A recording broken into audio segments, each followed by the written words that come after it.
Hi there, welcome to underwater swimming, and I thought being in the middle of winter it might be you could just have a new video pop up featuring a few of the past events and a few highlights that I've had over the last few years. Now, a lot of people say to me they're concerned about the safety aspect of it.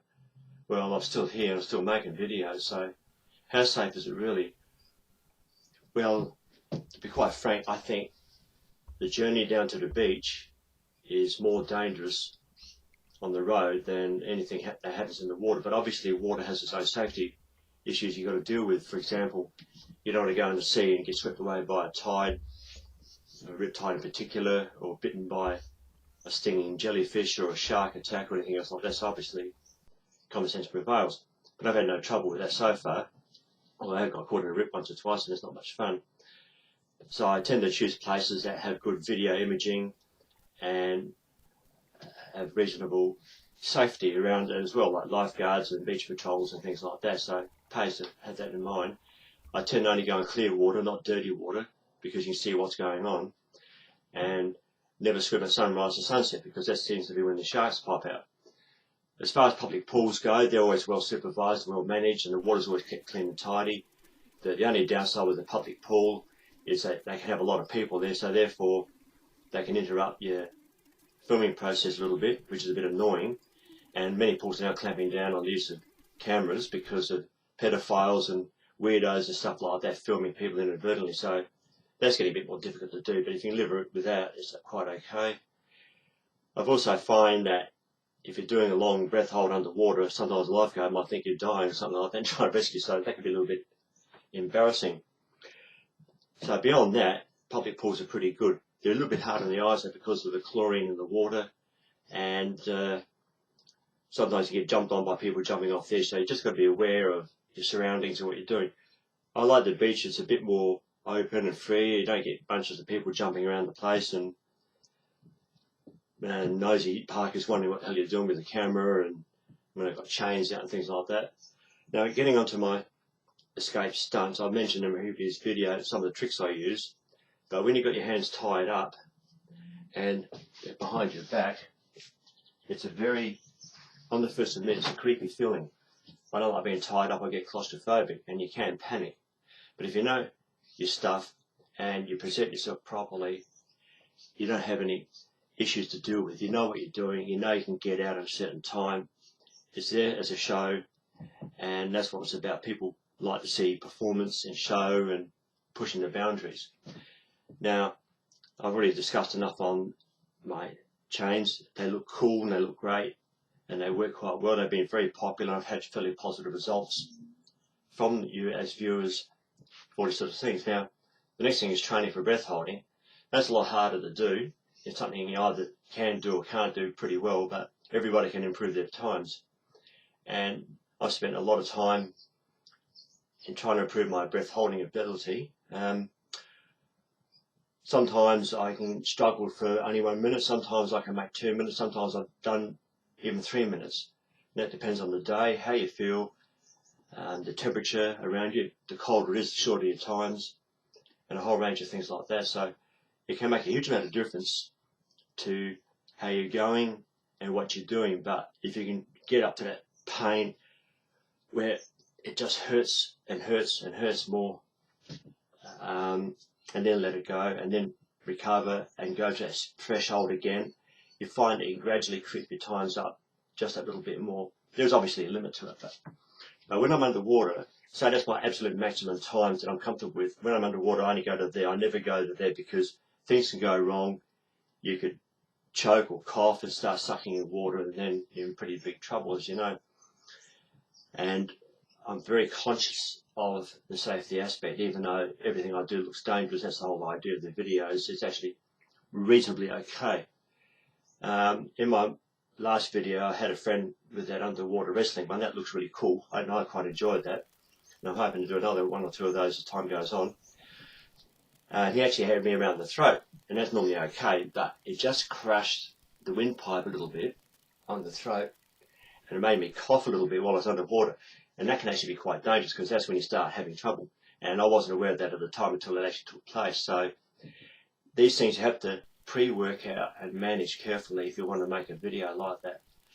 And I think I've got the scene for that happening about now, started to choke a bit, because just putting pressure on it makes you want to cough, even though you're quite okay otherwise.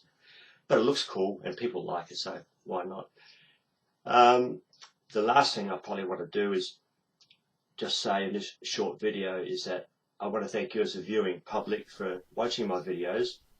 I really appreciate the positive comments and likes and feedback I get from a number of places and sites, particularly on YouTube and also on the Facebook underwater swimming page. That's been an enormously successful page, and you're the people I do it for. I just like doing it. If I didn't have an audience, I probably wouldn't bother with it, I suppose. It's as simple as that. I'm not going to do anything stupid like jumping off a house roof with a surfboard while I've got a helicopter strapped to my back, or those idiot things you get on YouTube. I'm a bit more sensible than that. Now, there are some things that people do down the beach that's dangerous, like jumping off a jetty pylons. I know a guy that landed on his side of his head in the water, and that would have been okay, but it burst his eardrum. He's now partly deaf for the rest of his life. So it can be a little bit foolhardy. Everything I do is always controlled and managed. But I have been concerned I could be out in the water over my head in depth, just swimming along, and you can have a turn or something goes wrong. We need to have a medical event, as they say.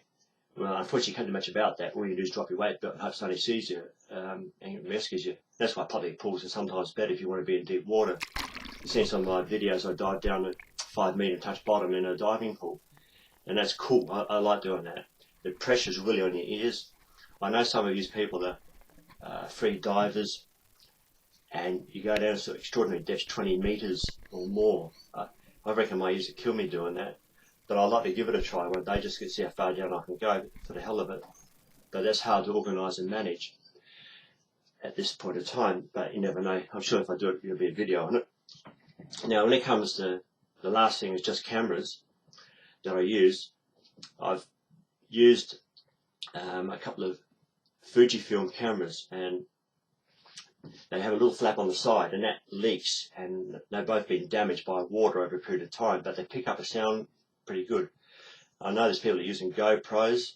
I haven't used one myself. They look pretty impressive, and I'm using a different camera which doesn't pick up much sound at all, so I tend to have my own soundtracks, which is a bit unfortunate, but at least it's a reasonable shot, and they're the ones I've been using mostly lately now. That's why I haven't got such a good sound with my underwater images.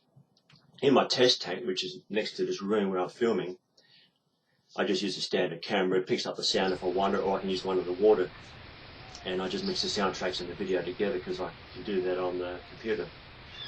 So it's interesting, these processes, how they take place, but I'm not going to spend $1,000 on a camera just to have it destroyed in the water sometime later. I'd rather just use a few basic ones and plod along with it. I don't get any money out of this or any advertising or any revenue whatsoever. I just do something like that because I like doing it. My last point now is probably swimwear. I've tried all sorts of different stuff. Taking clothes off underwater is good fun. It's challenging and very hard work to do because the clothes stick to you, and it's so hard, especially getting jeans off. I found it almost impossible to get bloody things off, especially because you get stuck in your leg, and you tend to float as well, so that sort of spoils the image. So I have to put chains on and weights on so I don't float away while I'm doing this. I might do a few more of those, I'll see how it goes. But I tend to use loose floppy t-shirts and things like that. But when it comes to actual swimwear, I've got these jammers, they're quite good. The Speedos, they're very popular, people seem to like those. Or budgie smugglers, as some people call them. And I sometimes use like a boxing short or a running short, and they're quite okay as well. It's up to you as to what you use. But I found the cheapies tend to get saggy and baggy looking, and I think that spoils the image a little bit. I like to have a good image when I'm online, and people seem to appreciate that. Anyway, that's all for now, and I want to thank you, as I said before, for watching my videos.